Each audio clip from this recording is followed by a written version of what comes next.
परंतु गुरुदेव, इस सहनशीलता की वजह से हमारे प्रतिद्वंदी हमें पागल समझने लगे हैं। एक हमारा पुत्र भी हमसे कहता है कि अन्याय क्यों सह करते हो। वो कहता है कि अन्याय सहना भी एक बहुत बड़ा अपने आप से अन्याय होता है। शरणागत और संसारी जीव में अंतर है। शरणागत देखता है कि प्रभु क्या करते हैं।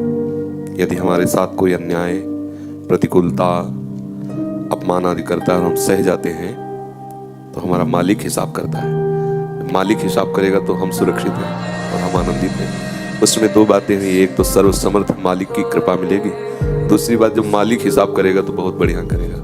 हम शरणागत जन हैं, हम अपना हिसाब मालिक पे छोड़ते हैं।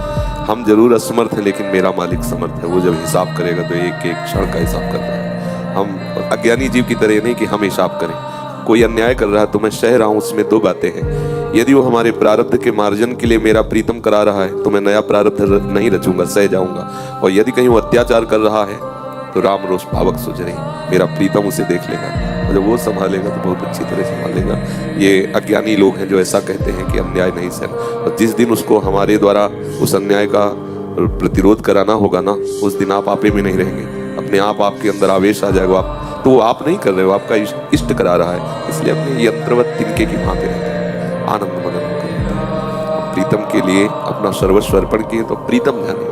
वो हमें आवेश दे दे या किसी के द्वारा करा दे, वो करे, वो जाने। मुझे ये भी नहीं कहना कि आप उसको दंड दें। मैं तो यही कहूंगा कि उसकी भी बुद्धि शुद्ध करें और अपने चरणों में ले लें, जिससे वो भी आनंदित हो जाए। संसार का एक अलग क्षेत्र है, भक्ति का एक अलग क्षेत्र है। भक्त का विचार, भक्त का आचरण एक अलग होता है। तो संसारिक चाहे पुत्र हो चाहे जो भी हो, उनका निर्णय तो संसारिक ही होगा कि सामने वाला बोल के चला कैसे गया, जाने। वो अगर बोल गया है और मुझे जलन होनी है तो मेरी पवित्रता बढ़नी है, और अगर उसको उत्तर देना है तो सामने वो शास्त्र मुखों से प्रकट होकर के इतनी गालियां देगा को संभाल नहीं पाएगा। हम चुप हो जाएं, हम मौन हो जाएं, यही हमारे लिए। हम शरणागत जन हैं। हमारे मौन होने का मतलब ये नहीं कि हम कमजोर हैं। हमारे मौन होने का मतलब कि मेरा मालिक क्या उत्तर देता मैं देखता हूँ। मैं देखने वाला हूँगा, उत्तर मेरा मालिक देगा, फिर बात समझ। तो एक संत कहा करते थे कि दुखिया को न सताइए, दुखिया देगा रोए, और जब दुखिया के मुखिया सुने तब तेरी गति खावे। रामचरितमानस में लिखा है कि जो अपराध भक्त कर करई, राम रोष पावक सुजय। महातपस्वी दुर्वासा के होश उड़ गए। अम्बरीश जी ने एक भी शब्द नहीं कहा, लेकिन परास्त कौन हुआ?